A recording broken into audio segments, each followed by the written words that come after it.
हाँ, दीपक जी हमारे साथ जुड़ गए हैं। दीपक चौरसिया, दीपक, ये वो फैक्टर था या नहीं था? बिल्कुल फैक्टर था और बहुत बड़ा फैक्टर था। किशोर, हम बहुत अच्छी तरह जानते हैं। एक सेकंड प्रीति जी, हमने सबने अन्ना आंदोलन देखा है, हमने रामलीला मैदान से उसको 24/7 लाइव खड़े किया है। अरविंद केजरीवाल एक ऐसे नेता थे जो देश की राजनीति को एक मिनट प्रीति जी बोलिए। बात ही करने दे रहे हैं। मैं जैसे ही बोलती हूँ इनके दूसरे लोग बोलने लग जाते हैं। प्रीति जी बोलिए, आप बोलिए, अपनी बात को करिए। नहीं वो उन्होंने ईआरबीसी निकाल दिया। चलिए कोई बात नहीं, हम आपको दोबारा थ्रू कराने की कोशिश करेंगे, आप अपनी बात को रखिएगा। लड़ाई झगड़े से तो काम नहीं होगा, मेरा निवेदन है एक एक करके हम बात रख सकते हैं। मेरा रिक्वेस्ट है प्रीति जी को और उनकी पार्टी को कि इस तरह से क्योंकि आपने लगातार बोला और संदीप दीक्षित थे उससे पहले, और ये फैक्टर कैसे नहीं है, ये फैक्टर बहुत बड़ा फैक्टर था। नाराजगी की तो बात नहीं है।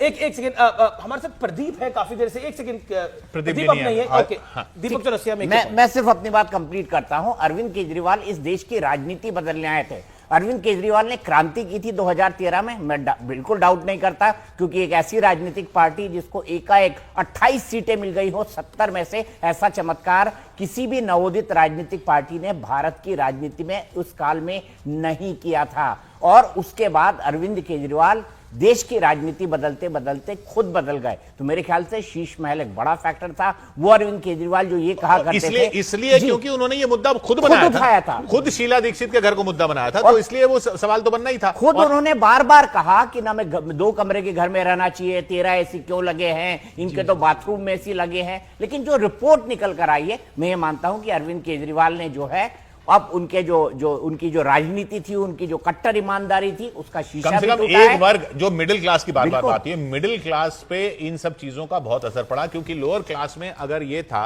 कि जो फ्री मिल रहा है या बस राइड है वो जारी रहनी चाहिए, और वही मुद्दा इन्होंने उठाया भी कि अगर नहीं होगा तो अगर नहीं। किशोर, मुझे लगता है कि संदीप दीक्षित ने तो हमारे कार्यक्रम में बोला, वो इस समय टॉप स्टोरी है और नेशन वाइड टॉप स्टोरी है कि संदीप दीक्षित खुद मान रहे हैं कि भारतीय जनता पार्टी की सरकार आ रही है। नहीं, पर उन्होंने ये भी क्लैरिफाई किया कि वो एग्जिट पोल के आंकड़ों के आधार, लेकिन पर ये है कि उन्होंने अपना भी कहा, एग्जिट पोल को गाली दे देते, ये नहीं किया ना। नहीं, पर उन्होंने ये भी कहा कि कैसे कोई झुठला लेगा ना। अब दुष्यंत नागर यहाँ बैठे हुए हैं, बेशक वो Rahul Gandhi to be next prime minister, लेकिन ट्रेंड को अब दुष्यंत नागर आपको क्या दिल्ली को देख के दिख रहा है? देखिए अब चुनाव डन एंड डस्टेड है, आपको क्या लग रहा है? मेरे पास 18 सीटों का पूरे दिल्ली का आंकड़ा नहीं है, 18 का है, जहां पे बहुत कांग्रेस अच्छी फाइट में। जैसे संदीप जी ने कहा, उनमें से 11 सीटों पे मैंने नाम भी आपके शो में बताए, कांग्रेस की स्थिति अच्छी है। ओवरऑल में क्या होता है? ओवरऑल लग रहा है कि दिल्ली में परिवर्तन की लहर वन से थी। लोग परिवर्तन चाह रहे थे। अरे दुष्यंत जी को मेरी शर्त याद है कि नहीं? कमी थी। आलोक जी आपसे जो शर्त लगाई थी जी, वो कह रहे हैं शर्त आप लोगों की कोई बताइए। अब इन्होंने कहा 25,000 की शर्त लगाई। देखिए भारत चुनाव का नतीजा ऐसा होगा, दिल्ली का नतीजा, एग्जिट पोल का नतीजा ये पूछना चाहता हूं, एग्जिट पोल जो आएगा वो कांग्रेस के चेहरे पे भी खुशी लेकर आएगा और बीजेपी के चेहरे के ऊपर। शर्त के लिए इनका स्वागत है, लेकिन मैं इनसे ये पूछना चाहता हूं कि प्रति व्यक्ति भारत के लोगों की आय कितनी है? 18,000 की है, 18,000 की लगा लेते। आप बड़ी बड़ी बातें करते हो, लेकिन प्रति व्यक्ति आय बता दीजिए मुझे, भारत के लोगों की प्रति व्यक्ति आय कितनी है?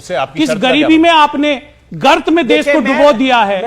80 करोड़ लोग आज 5 किलो राशन के लिए घूम रहे हैं। अजय आलोक से निवेदन आप शर्त लगाएंगे? शर्त में कुछ भी खिलाएं, केक खिलाएं, बर्फी खिलाएं या मिल्क केक खिलाएं या जो भी खिलाना खिलाएं, जलेबी ना खिलाएं।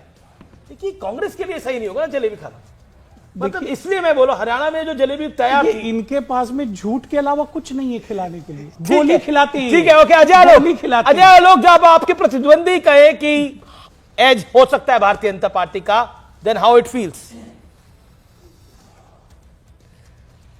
देखिए मुझे आश्चर्य लगता है कि क्या दुष्यंत नागर जी कर रहे हैं। मतलब नेशनल टेलीविजन पे बोल रहे हैं कि भारत में पर कैपिटा इनकम पर पर्सन 18,000 रुपए है। अच्छा, और कितनी है थोड़ा बता दीजिए आप। 1,85,000 आप बता दीजिए क्या बात कर रहे हैं दुष्यंत जी? कुछ ठीक से आंकड़े ठीक से रखिए ना। आपके पास 25,000 बताया तो मेरे पास तो, आपके पास तो कुछ भी ठीक नहीं है।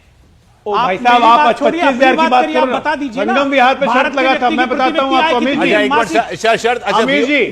मासिक बताइए कितनी आय? अरे मुझे ये अब आगे वो सब छोड़िए, बेरोजगारी की दर बताइए, कितने लोग बेरोजगार हैं? आने की जरूरत नहीं है। और क्यों नहीं भरी आपने? बता दीजिए। 3 लाख आपने दुष्यंत जी सेना के पद कम क्यों कर दिए? बता दीजिए आप। ठीक है, ओके ओके, बहुत बड़े ज्ञानी है ना। शांति शांति, बताओ। एक मिनट, अरे गुस्सा क्यों रहे हैं? अजय आलोक, आम आदमी पार्टी गुस्सा है तो ठीक है, आप अजय आलोक भी नहीं बोले। इस स्थिति में पहुंच गया है। अच्छा एक ओके, मिनट, अजय आलोक, अजय आलोक, एक मिनट अजय आलोक जी, शर्त भाई। क्या थी? शर्त क्या थी ये तो बताओ। शर्त ये थी हर्ष अरे किशोर जी, आम आदमी पार्टी गुस्सा है तो समझ में आता है, छोड़ के चले गए ही आपका डिबेट। बिहार से हर्ष चौधरी चुनाव जीत रहे हैं। इन्होंने कहा कि उनको 5,000 वोट भी नहीं मिलेंगे, आने दीजिए परिणाम अभी। ठीक है, तब वो अब परिणाम पता की बात चल जाएगा ठीक है, कितने वोट ठीक है, मिलेंगे। ठीक है, ओके ओके, अच्छा झगड़ा और की शर्त बात- आप नहीं जीतेंगे। मेरा निवेदन है, मुस्कुरा के बात करिए, मुस्कुराइए। आप लखनऊ के पास वाले शहर नोएडा में है, ठीक है।